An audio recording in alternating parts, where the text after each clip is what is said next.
L'ambassadeur, représentant permanent du Maroc auprès des Nations Unies, Omar Hilal, a affirmé, vendredi à New York, que la stratégie adoptée par le Maroc dans le domaine de la migration repose sur une harmonie naturelle entre la vision de Sa Majesté le roi Mohammed V et l'agenda international pour la migration. Dans son allocution lors de la session plénière de la première conférence internationale sur les migrations internationales,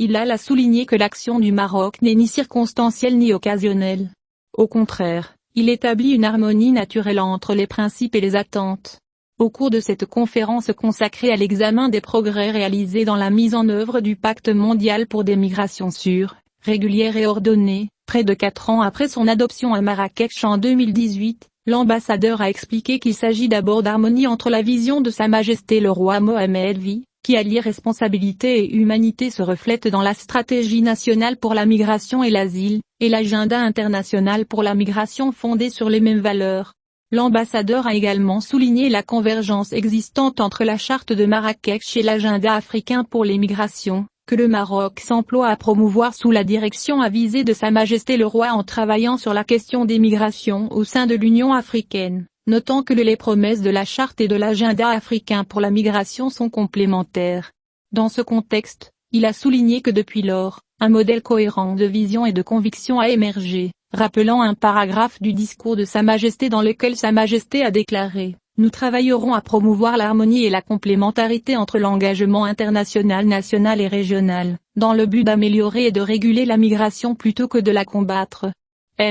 Hilal a souligné que les engagements du Maroc dans le domaine de la migration s'inscrivent dans le cadre de ces efforts, ajoutant qu'ils répondent à des besoins nationaux avec des répercussions internationales, et sont réalistes, ambitieux et multilatéraux, en ce sens qu'ils sont sociétaux et gouvernementaux. Le diplomate marocain a annoncé que la migration sera prise en compte pour la première fois dans le recensement national de la population et de l'habitat qui sera réalisé en 2024, notant qu'un modèle sur la migration internationale sera intégré à l'enquête nationale sur l'emploi. Nous veillerons à l'intégration permanente de la dimension des droits de l'homme dans les politiques migratoires, a-t-il ajouté, notant que le Maroc travaillera, avec l'Organisation internationale pour les migrations et d'autres agences des Nations Unies, pour mettre en œuvre des programmes qui traitent de l'impact du changement climatique sur la migration et l'intégration. Il a exprimé la disponibilité du Maroc à offrir des formations sur l'immigration dans toutes ses expressions au profit des pays arabes et africains francophones. Hilal a également mentionné que le Maroc appelle à une approche globale de la question de la migration, notant qu'à travers un regard sur l'Afrique incarné par l'Observatoire africain des migrations arabes, le Maroc établit une véritable connaissance des faits. À travers la formation 5+5 au niveau méditerranéen, le Royaume a soutenu l'adoption d'une feuille de route claire pour une meilleure gouvernance, a-t-il déclaré, ajoutant que le Royaume, en organisant la première conférence de révision régionale de la charte dans la région arabe région, a choisi d'adopter une approche coordonnée et unifiée dans un espace caractérisé par des mouvements humains. Il a également insisté sur la nécessité de respecter l'esprit et le texte de la charte de Marrakech, soulignant que le respect des droits humains des migrants, quel que soit leur statut, constitue la boussole de notre action commune. Évoquant la première conférence internationale sur le bilan des migrations,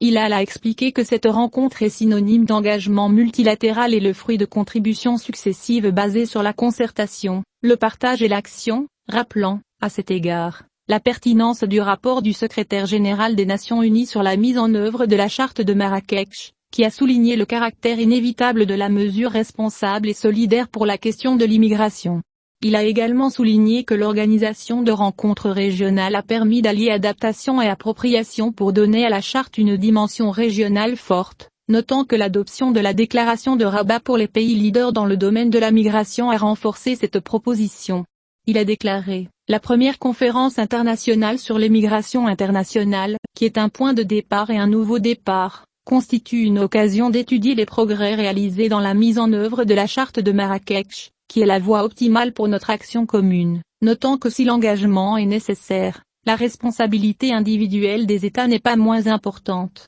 L'ambassadeur a conclu en déclarant « Mon pays a accordé une attention remarquable à cette charte depuis ses débuts, et maintenant il est nécessaire de la renforcer et de la consolider constamment. » La première conférence internationale sur les migrations internationales, qui a réuni des États membres, des observateurs et des représentants du système des Nations Unies ainsi que des groupes de parties prenantes, a passé en revue les progrès réalisés au niveau local, national, régional et mondial dans la mise en œuvre de la Charte de Marrakech pendant près de 4 ans après son adoption, ainsi que de nouvelles mesures concrètes pour mieux protéger et soutenir plus de 281 millions de migrants dans le monde grâce à des changements de politique et de pratique. L'événement a abouti à l'adoption de la déclaration de progrès négociée au niveau intergouvernemental.